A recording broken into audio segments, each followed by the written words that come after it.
Namaste, Dzień dobry, assalamu alaikum, ciao, konnichiwa, bonjour, hola, good morning, good morning, good morning. This is Ken at 10 coming to you live from Norbury in Southwest London, Southwest 16 to be precise. How are you? I hope you're well.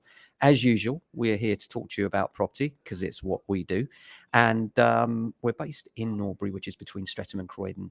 And that is a fantastic little commuter town with a lovely community. So if you're considering buying, investing, then we're the place to come. If you're considering selling, then we're the agent to go to. Why? Because we do this and many other things that our local competitors don't do. We're the longest established independent estate agent in Norbury. And so we've got over 30 years experience of doing what we love to do. And that experience includes working in a recession as well, which most estate agents have never done before. So we're used to tougher times, and you need that right now. You need people that are going to be on your side and giving you honest and truthful advice and practical advice too, which brings me on to my topic of the day, and that is, should I extend or should I move? Now, this is a really tricky one.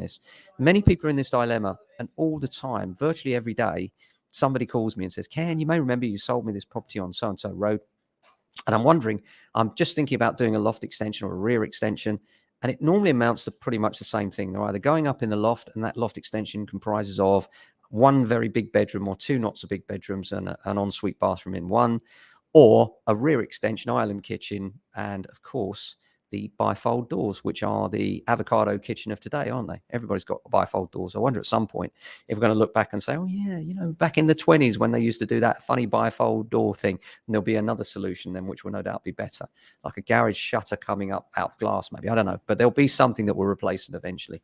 So on to the topic, should I move or should I improve? But that depends on where you are, what you've got to spend, and whether the improvements will enhance the value. If we're doing it on a purely financial basis. So the first question you have to ask yourself in should I move or should I improve is, what will be best for me and the family? First consideration is, if you're looking at modernization, then you've got to ask yourself what the current value of your house is. And that's easily researched. And if you're not sure, call your local agent. People call us all the time and do this, and we have a chat with them, or call us for a visit. There's no obligation attached to that. And we'll chat you through what your property is currently worth, and what it might be worth when you've made improvements to it. And from that, you can then glean whether the improvements are financially worthwhile. And you may think that the value of the house is exactly X plus the value of the improvements that you carried out. That's not necessarily the case. In fact, we were just doing sums on a house from somebody that had come to us and said, should I stay where I am in the center of town, or should I move off Green Lane into one of the inverted commas posher roads? And the price difference is actually not that big. On the one hand, you could loft extend in the middle of town. On the other hand, you could move to an area off Green Lane for about the same money as that extension would cost. The difference would be you wouldn't get the extra bedroom, but you would be in a better location. You would be semi-detached. You would have a garage. You'd have more potential for extension later. So it does depend on the stage you are in life. And the other thing to say is that building work is stressful for most of us. Trust me on this. It's normally more stressful than you expect. There will be a point when, especially if you're in a terraced house, that you can't get away from the works that are being carried out, particularly with loft extensions, because it's kind of above you, it's around you, and it can be really stressful. And these days, with rising prices of materials as well, you can find you're halfway through the job, and then the builders are saying the price has changed. It's now X and not Y. And that can be very frustrating and certainly very stressful. So these are things to consider when you decide whether you want to move or improve. And finally, you've got to ask yourself, not only is what it is worth now, but what is it worth with that extension done? And when that extension is done, will it enhance the value significantly above the effort and the value of the money you've got to put in? And in most cases, it doesn't. And you may think, well, why is that? I put in £100,000 for a loft extension. Why don't I get 100,000 back? And the answer is that people would rather a smaller house in a better road and with more potential, such as a semi-detached house with a garage, than they would a terraced house with a loft extension. So therefore, the value comes down a bit because they'd rather that house that's got a little bit more to offer, a little bit more of the P word, potential. Everybody loves a bit of potential. And if you extend out on your terraced house and you extend up, you take away the P word, you take away all the potential. So now all of a sudden you're looking for somebody that just wants to move in on a road where the average value is much lower. And because the average value is much lower, then by the time you add on the value of the works, you can find that people won't pay it. And that's a problem. Whereas if you go to an area where there's more of a price differential between the undone houses and the done up houses, then there is value in those extensions. And that can be a real consideration. A good example is if you look off Green Lane, the average value of a house with an extension is around £700,000 to £750,000, but you can buy one unextended for between £600,000 and £650,000. And then if you look at loft extensions, you could pay £50,000 more for a loft extension in Norbury in a mid-terrace house, but the loft extension cost will be between £70,000 and £100,000.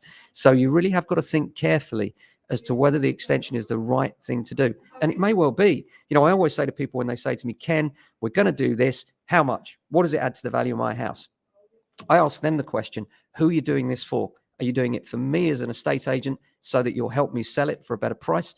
Or are you doing it for you and your family?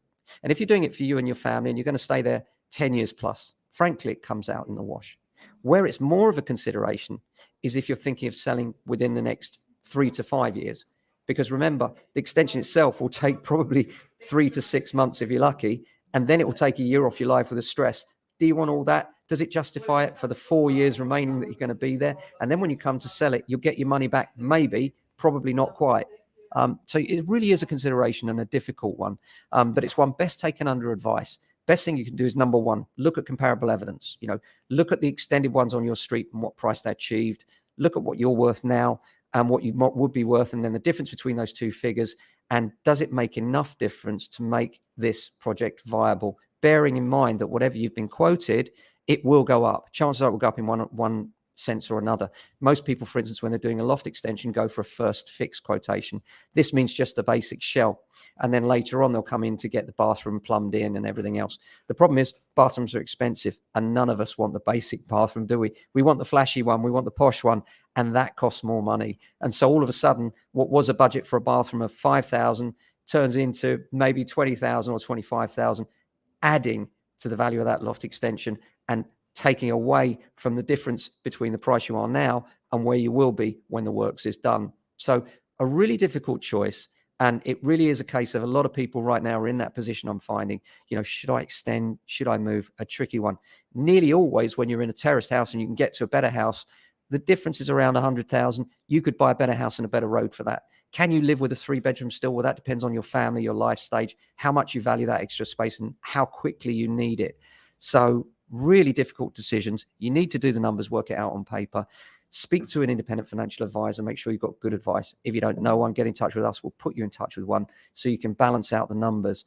But invariably, what we find is that it can be worth your while, more than you might expect moving, provided you can find the sort of thing that will be suitable for you and your family. And it really does depend on timing and enjoyment as well. Remember, if you're convinced that you're going to get value out of this extension and you're living there for 10 years plus, then really go ahead and do it. And if you spend a bit more than the difference, so what? You're enjoying it for the next 10 years. That's great. It's only when that time period is much shorter that it becomes more of an issue and more of a, is it worth my while for this time period?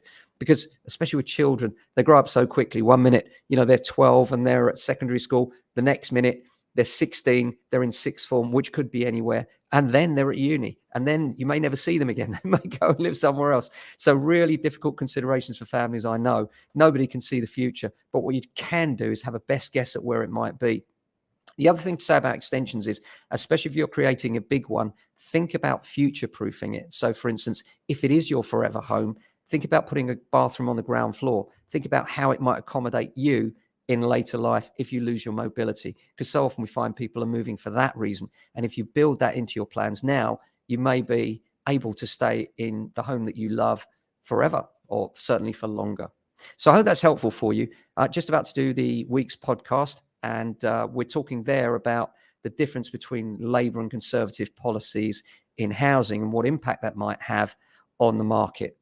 So we're producing that this morning. And as usual, if you have any questions or you think you're selling, need to take it under advice, then we're here for you. We've got your back. Give me a call, 0208 679 8601. Drop me an email, ken@jamesalexander.com. And if you do like the video, please do like and share it, because it really helps us to get the message out there and grows our audience. And we're always grateful for those of you that regularly do. So thanks very much for your time. And of course, it's Friday today. Fantastic day of the week. Our favorite. Why? Well, it's the expectation of the weekend. Saturday's the big day for people out viewing. So it's really important for our business. And we're looking to get as many people out, not by mudslinging, but by having sensible discussions over what their requirements are and what we have that might suit them. So always an exciting day for me, and always great to look forward to the weekend. Hope you're looking forward to yours too. Thanks for watching as always. We'll be back on Monday with another edition. Till then, look after yourselves. And if you can, your family and friends. Ciao.